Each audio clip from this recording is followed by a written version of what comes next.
mag ano na ito, mangingitim, masusunog. Pagka ano naman na sobrang hina ng apoy, tagal naman pong maluto.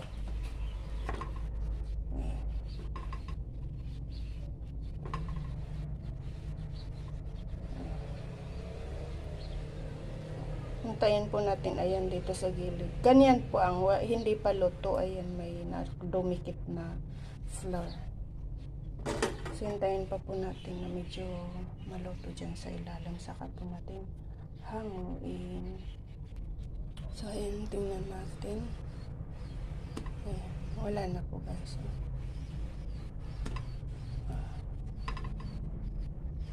Medyo may yata dito sa ano.